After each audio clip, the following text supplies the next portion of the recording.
Halo, selamat datang di Ngobrol Juve ala gue. Episode ke-10, kita bakal bahas preview pertandingan antara Hellas Verona versus Juventus. Yang mana ini Serie A, pertandingan di Serie A. Giornata ke-11 di pertandingannya bakal dilaksanakan besok ya, jam 23.00 di waktu Indonesia Barat. Stadionnya di Mark Antonio Bentegodi di kota Verona.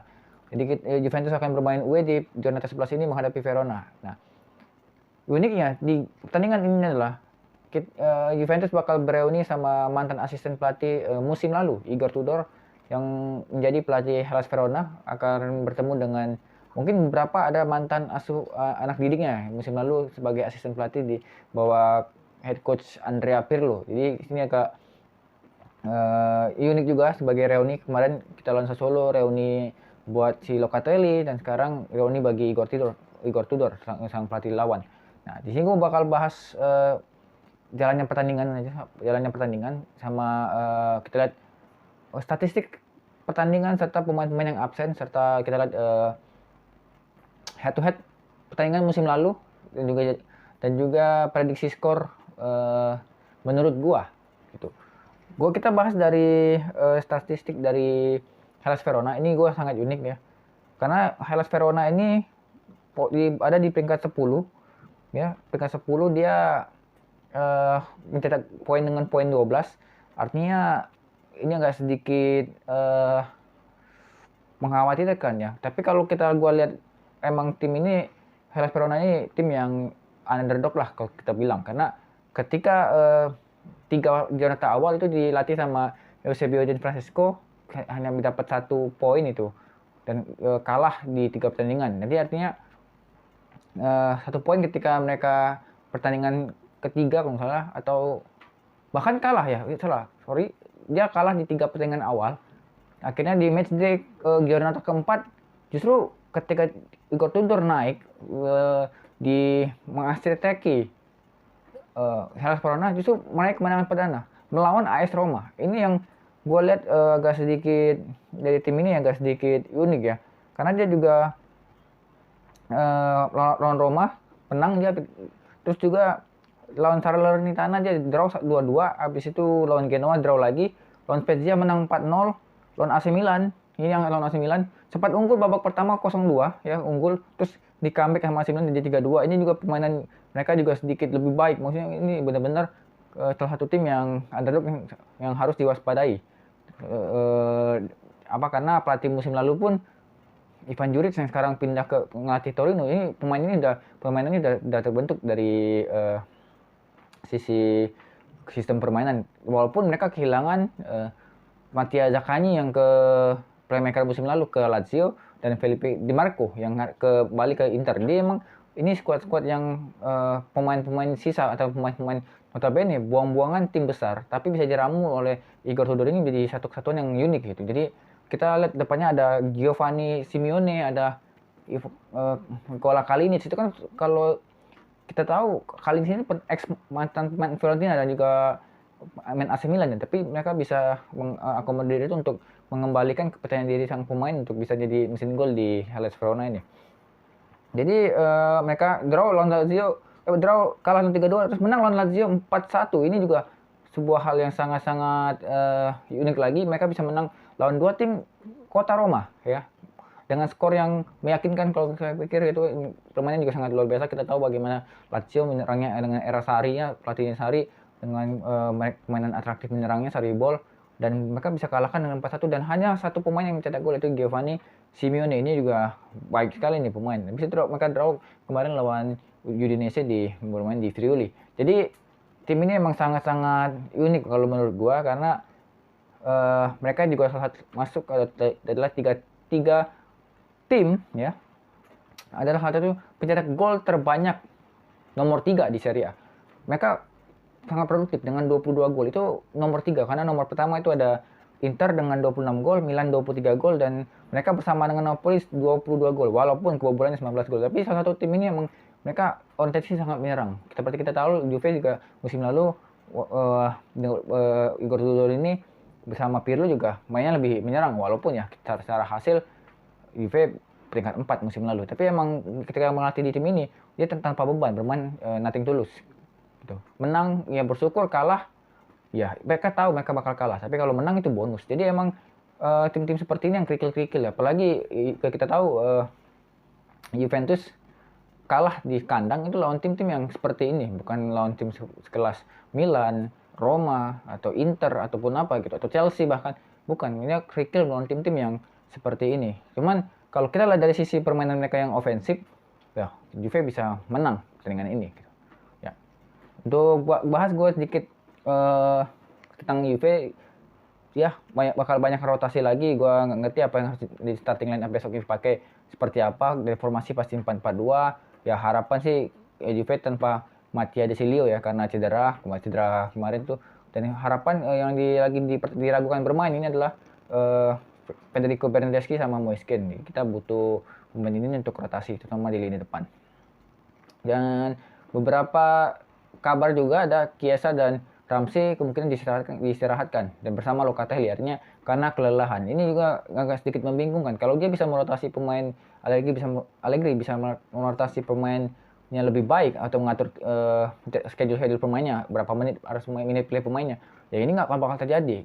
Ini udah gua ulas di episode 9, 3 masalah Juventus. Salah satunya adalah di lini tengah, taktikal lini tengah. Kita Juve ini nggak punya pakem siapa pemain lini tengah, pemain inti itu nggak ada, nyaris nggak ada, dan selalu berubah-ubah. Walaupun ada satu pemain Locatelli yang nggak tergantikan, tapi partnernya selalu berubah-ubah. Ini yang membuat sulit konsisten, karena kita tahu bahwa lini tengah adalah kunci dari motor dari serangan ya, motor dari tim itu untuk nyetak golnya butuh supply dari lini tengah. Kalau kita hanya ada yang bilang lini tengah itu nggak penting, ya kalau lini tengah nggak penting, gimana mau distribusi bola gitu.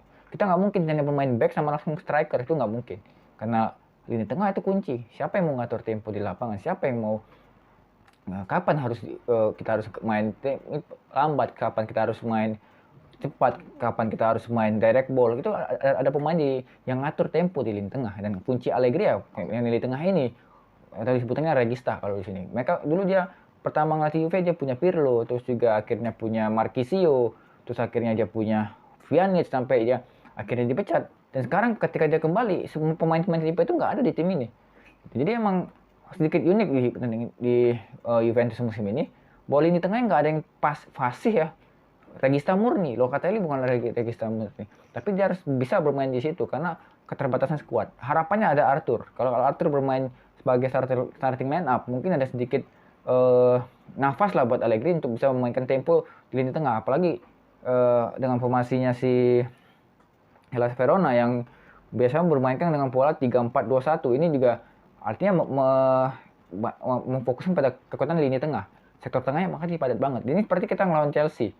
3-4-2-1-nya Chelsea itu sangat-sangat menyulitkan buat Juve untuk bermain dari lini tengah. Akhirnya apa? Allegri mencoba dari long ball. Formasi seperti ini, kalau kita nggak punya pemain regista yang kuat, yang bisa distribusi bola, yang berani duel lini tengah, ya kita nggak bakal bisa menguasai lini tengah. Akhirnya kalah lagi. Cuman bermain lewat flank, lagi-lagi lewat flank dan memanfaatkan half space. Jadi yang seperti ini akan terulang di pertandingan selanjutnya. Karena selama gue nonton Juve era Allegri dan sampai musim sekarang ini, gue nggak pernah lihat Juve bermain seperti ini. 10 game gak ada yang main bagus kok. Seburuk-buruknya yang musim terakhir Allegri bersama Juve yang ada Ronaldo, yang ada Mandzukic, terus lini tengah kita bisa mengontrol. Kenapa? Karena ada Pjanic. Pjanic tahu kapan harus bermain lambat, kapan harus menghold menilai bola, kapan dia harus menghold teman-temannya untuk kita bermain lebih sabar, dan dia bisa ngatur tempo itu. Nah, ketika dia itu pun masih jelek bermainnya. Apalagi sekarang ditambah lini tengah yang seperti ini. Wajar kalau Allegri ketika datang ke Juve pertama kali ya minta pemain lini tengah gitu. Jadi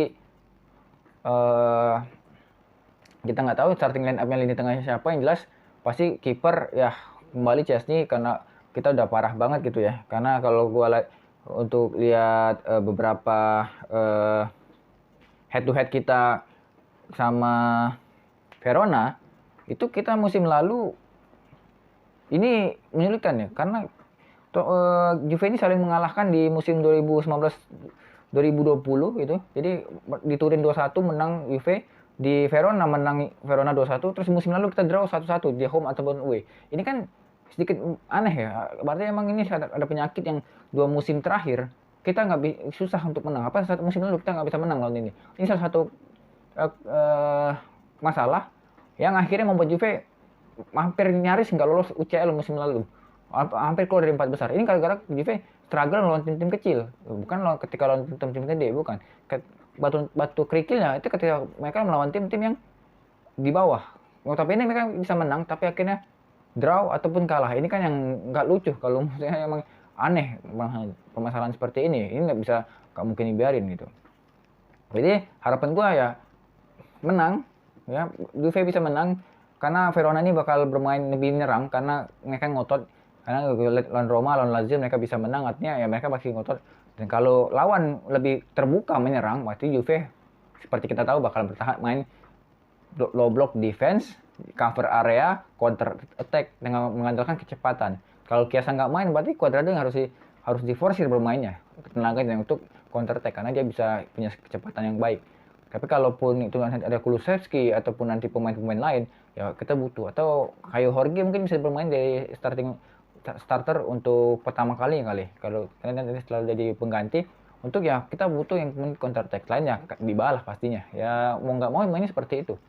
Tuh. Tapi harapan gua seenggaknya walaupun ugly win